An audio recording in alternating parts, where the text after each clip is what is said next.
But I'm Marlise Taylor, so I'm Director of Research for Visit North Carolina, and and I know my colleague Ashton is on the call as well, and she is a huge help in running these reports every month. So you will likely hear from her a lot in terms of the reports.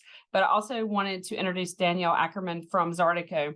I asked her to join the call as well in case there were, more technical questions about how the data is gathered and how it's cleaned and manipulated before we get it for the report. So a little background, we started working with Zartico about 3 years ago. We were one of the first statewide clients with them. And, through this partnership, it's really a very broad project that we're working on, but in particular, the geolocation tracking data and the credit card spending data were two of the big pieces of the data that we didn't have at Visit NC otherwise. And so, to have that kind of data available on a regular basis, not just waiting to the end of the year and getting our visitor profile reports, which are still very important, but really having that data that we could look at really with only about a 6 or 7 day lag is really crucial for us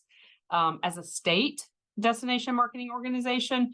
But we know that many of you in the counties, in the local destinations, are really hungry for data as well. And so we started thinking about what can we do to help our partners who really don't have access to any other types of research. And there are a lot of partners that don't. And so we worked with Zartico to try to figure out a happy medium. I didn't want to go out and be competing with them because they do have local clients within the state. Some of the larger bureaus like Charlotte or Danielle. I'm the Outer Banks, but I can't think of all of them right now. So I didn't want to create a program that was going to conflict with their going and doing their business. But knowing that there are a lot of more rural destinations with smaller budgets that have a need for data kind of steered us into what we're now calling the Zartico Co-op Partner Program. And so it's priced very low. It's priced by economic development tier as defined by the North Carolina Department of Commerce, and those change each year. But so we've been doing these for about a year. We have about six partners. And then you all will be with your current 4 regions, you will be our 7, 8, 9, and 10. And then I think when you get your mountain region established, we'll hopefully have that number 11. So really happy to work with Uplift on providing you this data. And understand that while any of you individually could come to us and ask us for these, to participate in the co-op, it's open to anyone. I really, I like to dig into the data and make sure we have adequate data before I will sell or, co-op with you. And so most of your regions really are going to fare better as a regional report rather than an individual county. There may be some exceptions to that rule. So I think it's really it's going to be a great partnership to be able to give you regional data on your small 3 or 4 county regions. And then, knowing that as we, continue to grow the tourism product in your regions, that there may be opportunities to single your county out depending on the numbers. But I'm not going to, basically Visit NC is not going to sell you a product that you're not going to have adequate numbers behind the system. So that's just kind of a brief historical view. Danielle, did I miss anything, or is there anything you would like to add? No, I think that's great. And I took a look at the questions that had come up and the responses, and everything looks great from my end there as well. Okay, great. Well, thank you for being here. And I know I'm gonna miss something, and you're gonna have to jump in and help me out. So we'll just carry on. But I'm going to share my screen if that's all right, and we'll just go through a report. And like I said, this is a county in North Carolina. This is an October report, but we'll just pretend it's your county, right? So whatever county. So you'll get this on a monthly basis for your region. So the first page, you're going to see some comparisons to North Carolina visitation as a whole. Now, most of this data, again, comes from that geolocation data. So that's cell phones or cell phone devices, or I guess I should say devices, not just cell phones, but devices that are tracked in state. We define a visitor as someone who has traveled 50 miles or more from their home destination. So where their device sleeps at night, they are 50 miles away or more. And I believe it's at least a 2 hour stay in destination. Daniel, yes. Okay, so 2 hour. So this first page is going to provide you some comparisons to the state. So the first indicator being the visitor to resident ratio. So at that point in time, so this is a month, so this is October. So in October, how many visitors was this destination seeing in terms of the comparison to residents? So they were seeing 0.08 visitors per resident in their county. A little low, but this is October for maybe a county that doesn't see a lot of October visitation. So sometimes you're going to see much higher numbers. If you have a strong summer product, you're going to see those numbers a little bit higher in the summer. So it's a little less than what we saw statewide in October. Again, now this is going to, you got to think about the population of the area that you're comparing it to. Whereas North Carolina, it does have a pretty high population. The 0.13 is not a bad number, and when we're talking about sustainability, we want to make sure we keep these numbers in check. You really don't want a 2-to-1 unless it's for one weekend where there's a great festival and you want to bring them in and get their money and send them home. You got to be careful not to have too high of a visitor to resident ratio. So, but that kind of gives you an idea on a monthly basis, the number of visitors per resident that you have in your region. And similarly, the average spend. And okay, so this is cardholder spending. Zartico works with a group called Affinity, and we are able to pull credit card transactions.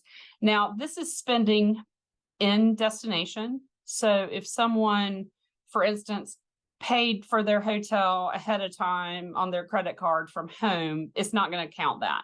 Right. So this is limited. It's really used for trending data. So you're not going to say, oh, this is our impact, when you're looking at this credit card spending. This is based on in-market spending, but it's really a great indicator on, what visitors are spending on, what sectors they're spending on in your region. And then to the right, in the box to the right, we have your percent of out-of-state visitors. So this particular destination in October had about 46% of their visitors as tracked with cell phone or with devices were from out of state. So that's a really important number, because we know at the State Office of Tourism, at Visit NC, that out of state visitors do spend more typically than in-state visitors, and that's because they typically stay a little bit longer. Because if you're going to drive a further distance, you want to stay a little bit longer to make it worth it. So we do know that while we want North Carolinians to stay in the state and enjoy North Carolina as a visitor destination, we also want out-of-staters to come because they spend more money. So those are the first three, and I'll move a little quicker through the rest of them. But again, then you have your in-state versus out-of-state visitors, same data, but just shown graphically instead. And then we have your top origin states, your top 5 origin states as compared to the same time last year. So that's in that graph to the right. And then if we scroll down, we've got just the top 10 out-of-state origin markets compared to last year. So this isn't just states, these are those actual DMAs. So if you're advertising in Nashville and not Chattanooga, this is going to give you that specific DMA where we're seeing those devices in market. And let me jump back again. And I probably should have given a little more information on the devices. And Danielle, you could correct me, but we estimate between 5 and 10% of all devices are being tracked based on how many people, give permission, to be tracked. I always do, because I know that the data is important. So I'm one of those that always say, yes, you can track me, because I feel like I don't have anything to hide. But a lot of people don't. So, and it depends on, if I'm on a weather app, then I'm more likely to say yes, because I want to know, what the weather is in the destination where I am than maybe a game I'm playing on my phone. So, it's going to depend, but Danielle can probably, if you have questions about the source of data, she can help you. But they do work with NEAR, which used to be called Uber Media. So I'm kind of going on a tangent, but I realized I didn't really talk a lot about the where the data comes from in terms of that geolocation data. About 5 to 10% of devices. So you're not going to want to use this data and say, this is our visitor volume, right? You're going to want to use this data and say, we know that based on a sample of our devices, this is where our visitors are coming from. So it's not appropriate to go and estimate total volume with this method, but it gives you really good trending information. So here's your out-of-state markets. We do also provide in-state markets because we know it's very important to many of our local destinations within the state. While we certainly want out-of-state visitors to come, we know it's very important for Pender County to see visitors from Wake County, or Caldwell County to see visitors from Mecklenburg County, or whatever it may be. So we know it's very important, and we know a lot of North Carolina destinations are marketing within the state. A lot of the funding, the tourism marketing funding or budgets are spent in state. So that's why this is here. And we did make it a county level.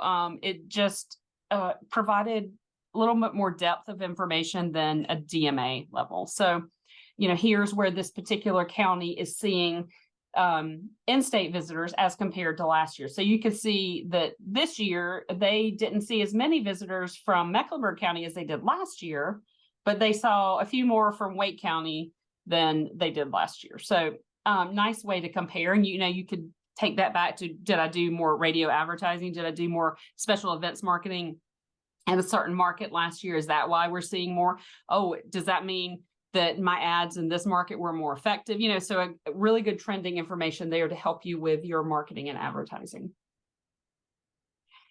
And then we have, just looking at it by month. Most of you know your seasonality, but do you know your seasonality based on your market? Maybe, maybe not, depending on what kind of data that you do collect internally. Some destinations do, some don't, but at a regional level, this could be very helpful for you to know that, Charlotte, for this particular county that we're looking at, Charlotte was a top visitor market for them in don't have the right glasses on. Was that June? More strongly in June, as was Raleigh-Durham. But you see, Charlotte was also, both of them were also pretty big in December and January last year. Whereas like Wilmington, for this particular destination, really only had about 3 months of the year where they were, a pretty good sizable market of origin there. So this is going to give you a rolling 12 months of data so you can understand the seasonality of visitors to your region. And Danielle, if you can help me with these next two, because I know what they mean, but I am not very good at explaining these two. So if you can help me out with these two, I would appreciate it. Absolutely. So we get, as Marlise mentioned, we have a way we define a visitor, someone who travels from that 50-mile radius to a place. We also have resident data. So we can see resident movement as well, which is how we get to that visitor to resident ratio that we saw earlier in the report. What this is looking at is the relationship between visitors and residents. So if I'm reading this chart, I'm going to have to stretch my eyeballs here a little bit. Let me see. I can make it bigger. Let's see. No, I can see it. Transportation of all of the observations that we see at different transportation points of interest in this destination, 12% of them are visitors. Looking at spend, similarly, 92% of the spend that we see at accommodations comes from visitors. 25% of the spend we see in retail comes from visitors. So these metrics we find our destinations use a lot to help tell the story of the visitor impact to their communities and how the work that they are doing is benefiting the local community. So if someone said, why is accommodations only showing 24%, would you attribute that to a lot of day trippers to that area? Yes. Also, accommodations often have restaurants inside them that locals will go to. Oftentimes people are going to hotels that their friends or family are staying at to pick them up or to visit with them. Also, there is no limit of time that a device has to be observed at a specific place to be counted. So you could even see some local rideshare drivers, providers, Mhm. maybe showing up in the geolocation data for accommodations. But you can see in the spend, right? When we actually look at, okay, but who's swiping that credit card most of the Mhm. time, that's showing that visitor. Okay, thanks. Yeah, that was a question that has come up before, so just want to make sure you could give Yeah, them a complete. frequently asked Uh, questions. yeah. Perfect time to address them for sure. Okay, let's go down. So then we have visitor spend by category. Danielle, if you could help me with these two as well here, that would be great. Yeah, absolutely. So in visitor spend by category, we're taking a look at where we see the spending taking place in the destination. And then we're just visualizing this across the categories. So reading this chart on the dark blue side, or the dark blue bar, this is sort of the dispersion. If you think of it as like a wallet of all of the money that a visitor spend on their trip divided into a pie chart, what was that biggest slice? Looks like here it is food, followed by gas and then retail. So that's that dark blue bar, is that visitor share, the percentage of what visitors are spending on in the destination. The lighter blue bar is the average transaction amount. So you'll remember up at the top of the report, we just showed a general average transaction amount, looking at everything. Here we're giving you more insight into the average transaction amount on the category level. So, for example, if I'm looking at accommodations and I see that that average transaction amount is higher than my typical average daily rate, that tells me that that's indicative of multiple night stays. So that's just a way to look at that. And then average visitor spending in state versus out of state is looking at that same metric, that average transaction amount, and just seeing on average across all of the transactions that we see, what is that amount for out of state visitors versus in state visitors. So you can see in this example, in-state visitors are actually spending a little more. So it's going to vary by county. Whereas I said before, we want those out-of-state visitors in this particular county, in this particular month, we see it's a little lopsided or a little backwards from what I said. So we can see that from time to time. If you have an event that is marketed heavily in-state, you may see more in-state spending, average spending than out-of-state. So there are exceptions to that rule. And to your point, Marlise, with out of state visitors staying longer, even if that average transaction amount might be a little bit lower, if they have more transactions, they're still then leaving more impact, right? Right. So So this is a that's another thing. transaction level. Yeah. Transaction level. Yep. Mhm.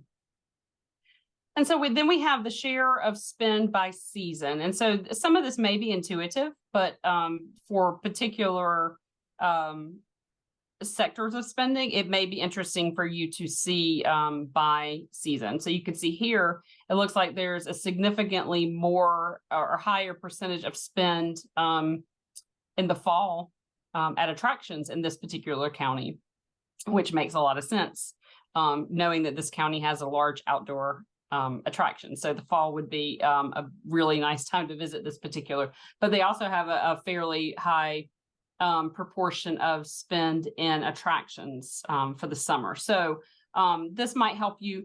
We really want to help our partners understand seasonality and, that buzzword dispersal. I like the word. I think it's probably a little overused, but, we really want to help all of you, our partners, understand seasonality and sustainability and how they can work together and how we can help you disperse visitors to the times and to the places you need using data. So hopefully that this will really help. You could see that, knowing that this particular county has more outdoor attractions, you can see where, so winter, it might be too cold. So maybe there's an opportunity to boost marketing to some of the indoor attractions in that particular county for the winter to really help, disperse people. You still want people visiting, right? You still have the hotels, you still have the restaurants that need business in the winter. So maybe this is a way for them to work on marketing those types of assets in the county.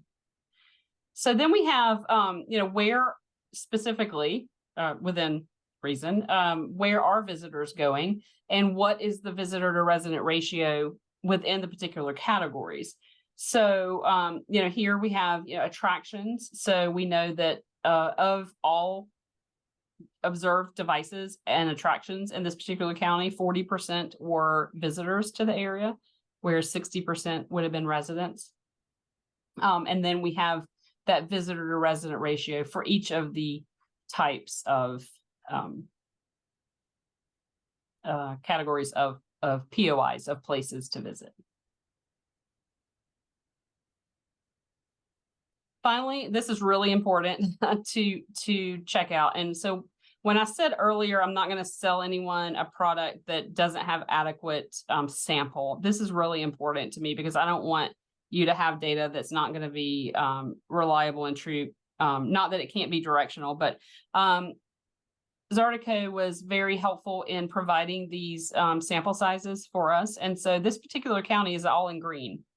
Good sample sizes, good, and high enough sample sizes to use this data. If it's yellow, you might want to use a little caution. So if the visitor card holder count or device count sample size is in yellow, you might want to use it a little more directionally. If it's in red, then it's really small and you should proceed with caution. I don't think we're going to see too much of that because you all are going to have regional reports, and we did that intentionally because a lot of your counties are some that if we ran the countywide data, there would be some yellows and reds on certain months of the year. So we want to be really careful, but we also, Ashton and I, when we run the reports monthly, this is really the first thing we look at. We usually scroll to the bottom first to see what the sample sizes are and to make sure that they're adequate. And then if they're not, we might put a little note in the report and say, just proceed with caution. It's okay. And sometimes you'll see one yellow and one green, which means maybe there were a lot of people there, but they didn't spend as much. Maybe there was an outdoor event that was free of charge or generated less spending. So they're not all always one color or another. And I believe that's the last page. All right, so that's the sample report. Before we go on to the general questions, does anybody have any questions specifically about the report? And then I can stop the share and we can, go back to the regular screen. But if anyone has any particular questions about the report, we're happy to answer them.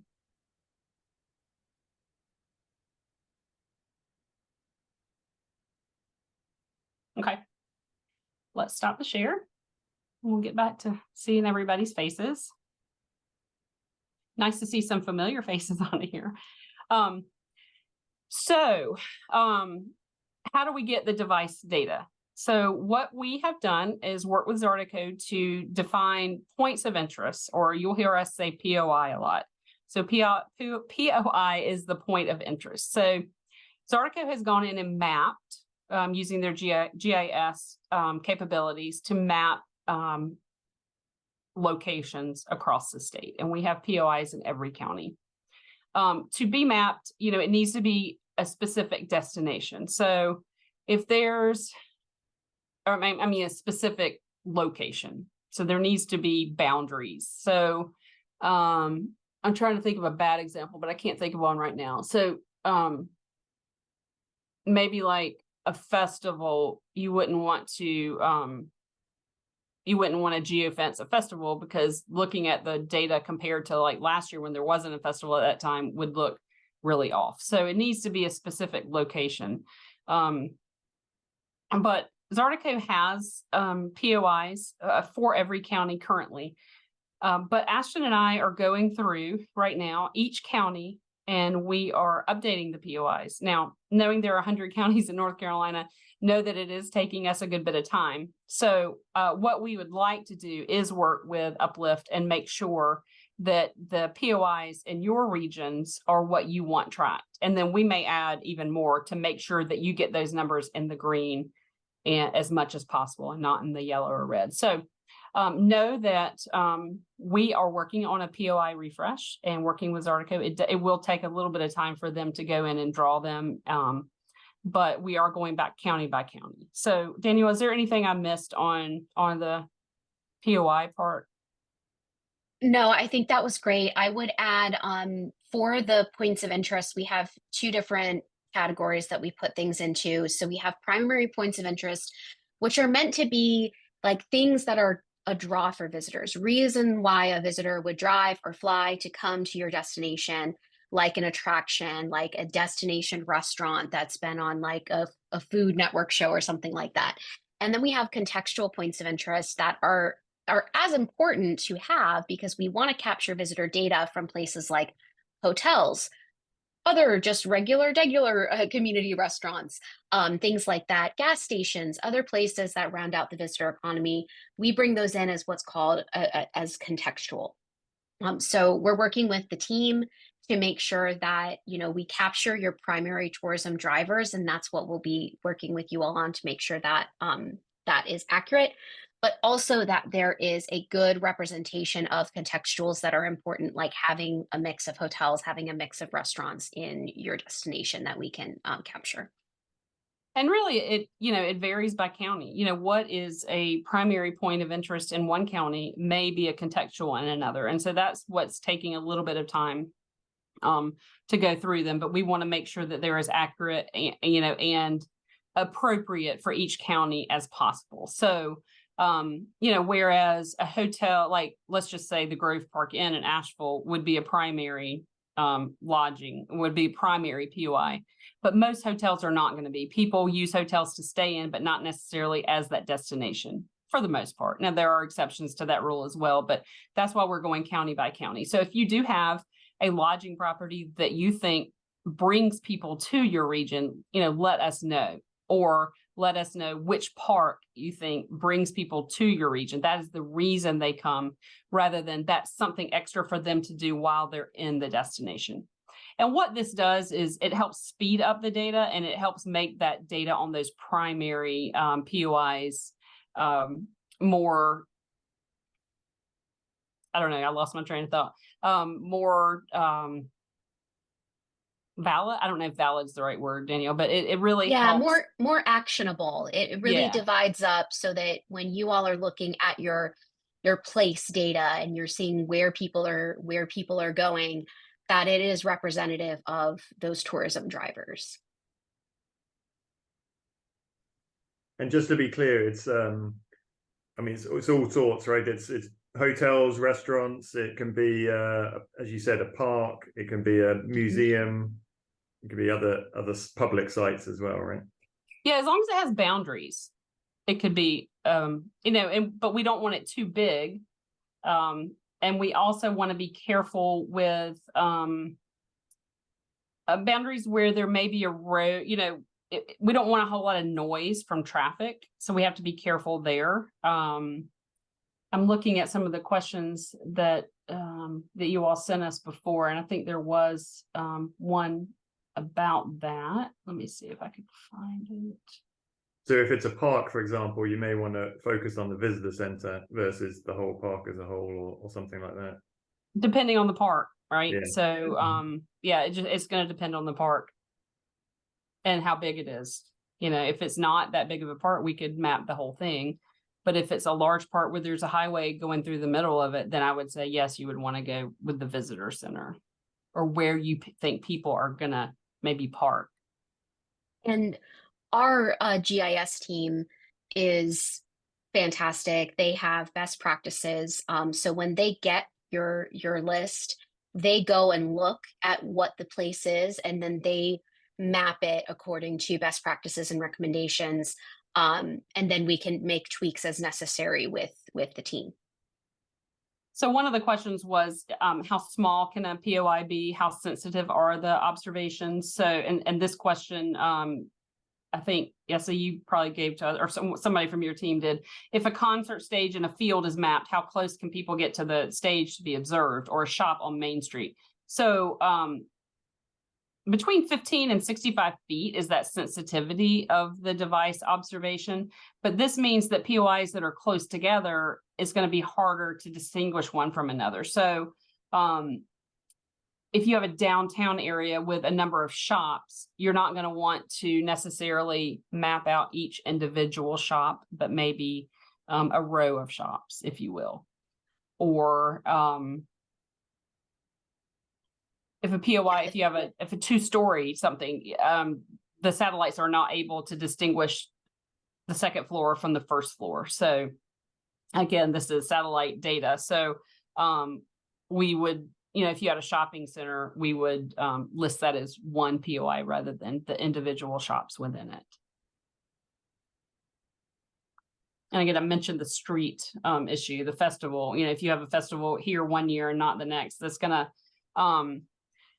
skew that data. I will say as an aside, Zartico does something called dynamic visualizations for us, and it looks at movement of visitors during a certain time period, during, in a certain region. And we're going to be co-opting those separately starting next year. And so we're still kind of working on the format and how that's going to work, but we're going to be, if you will, selling some of those next year once we get the program set up. So that would be something, for a special event. If you had a special event and you wanted some additional analysis on that, that would be the way we would do that.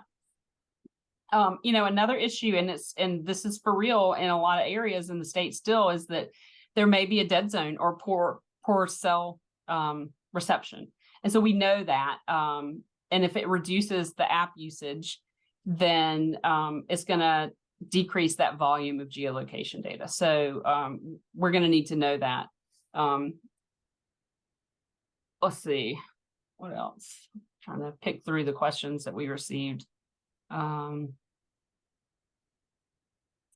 this is interesting. Can a short-term rental be added as a POI? Well, Zartico is going to say no.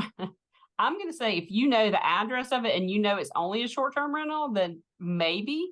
I think you have to be careful because it is a private residence. That's what it's considered. And, we can't just go on Airbnb and know what rentals you have out there because it's not going to tell you unless you book it, right? So we don't know that. I'm going to say case by case, and Danielle might tell me no, but typically it's very difficult to geofence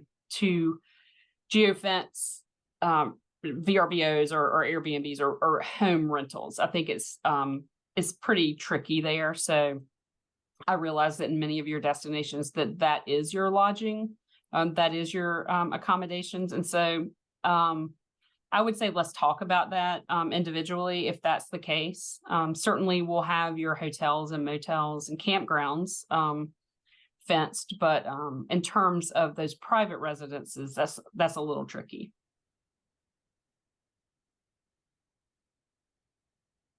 Well, I've already answered this one. Will you provide the POIs to us? So we're currently reviewing, like I said, each North Carolina county.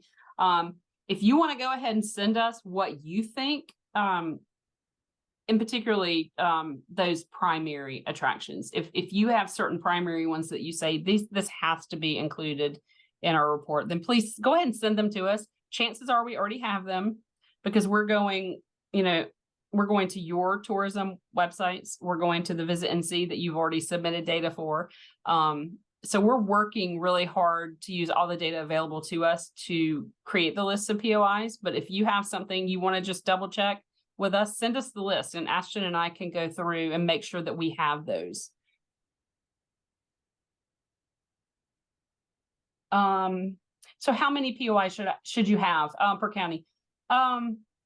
It's going to vary. Some counties are going to naturally have more than others. Some counties, if they have, let's just say a large part of the county is national forest land. So they might not have as many specific POIs, but they may have a large swath of forest land. You might not have as many POIs.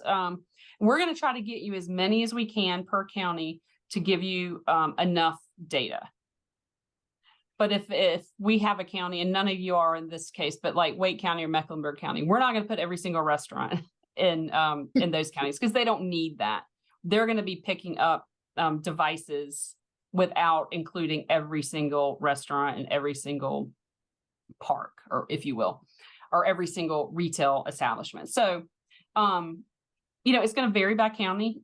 Certainly, I would add retail in some counties that I might not in others. I'm going to really try to be, and that's another reason it's taking us a little bit of time to do this refresh. But again, if you have specific retail establishments in your county that you really think visitors go to, that's what we want to know, because we want to track those visitors, right? So, you know, again, another way for you just to provide us that data, just so we can double check and make sure we have that data. Maybe it's a farmer's market. I mean, that's a place that a lot of visitors go to in rural North Carolina, that would be great for us to know about, that we might not know about otherwise. Let's see. Again, I think I already answered this one. Should I include all the restaurants and shops? Again, depending on the size of your county, I would use them if they are major drivers of visitation to your county. But if you have a smaller county, you may need to add more restaurants than others to get those regional numbers where you want them to be, or where we would like for them to be. I think that's all the questions. I think I haven't gone through them in order, but I think we've covered all the questions. I would like to ask the last one, actually, like some examples of how to use that data. Okay. Yeah, absolutely. Gosh, it's just so valuable. I go back to my days. I come from the DMO space. I've been in the industry 15 years, worked at small DMOs and large DMOs. And the thing about the geolocation data is, so often in the industry, you know, years ago, we would get things like intercept studies where, you know, someone's gone and they've got a clipboard and they're asking people, where are you from? Where did you go? And the thing about intercept studies is you get the type of people that will stop and answer the survey in your sample size. And you also get where people say they go, not necessarily where they actually go. And with geolocation data, you're getting where they actually go. Of course, as we talked about, there are some limitations with, you know, cell service areas or user behavior. We had an incident where we were looking at a barbecue rib festival and we were like, why aren't we seeing devices? Why aren't we seeing devices? Well, everyone had sauce all over their hands and no one was on their phones. So things like that, right? Behavior challenges. But honestly, it is the biggest sample size that we see. So much more data we are able to collect than if you're going to these intercept studies or if you're asking people to, you know, respond online to a survey. So it's a vast amount of data. How you can put it to use: planning, targeting, figuring out what markets. If you're monitoring this on a monthly basis and you're seeing, wow, I'm noticing that this market that we historically haven't spent advertising dollars directly to try to attract is showing up on our top spending markets all of the time. And it looks like they're showing up in our top origin markets. Well, maybe that's a market of opportunity that you can use for targeting. Also, understanding visitor behavior can help with, on the agency side, when I worked at an advertising agency working with destinations, we would use the data to direct our creative and our messaging. So if we were working on our summer campaign, we would look at our summer user behavior data and where they were going, what they were spending their money on, and then use that information to make sure that our visuals that we were showing and our calls to action were aligned with what we knew people wanted and what we knew about how they were experiencing our destination. That can be worked on in partnership with an agency if you work with an agency, or even in-house on owned channels. Things like, you know, what type of content do we want to put on our website on a seasonal basis? What should we be talking about on social media? If you have, you know, email engagement with your audience, you know, what should that content look like? So things of that nature. I also think it's really powerful, particularly some of the insights we saw with visitor spending as a percent of, you know, total patrons, saying 90% of the spending, you know, in this industry is coming from visitors, to tell your story as a destination and a destination marketer and how the work that you are doing is benefiting your community. Sometimes, you know, particularly if you have a high seasonal impact, sometimes residents can start to get a little salty, like, oh gosh, do we really need all these visitors here? My drive to work is getting a little difficult. So really being able to show the numbers of that economic impact to the businesses in the community can be really helpful for you from an advocacy perspective. I could probably go on about this No, for another hour, but just a few really key ways to be able to utilize this data. But if I may add a little because I'm a researcher, and so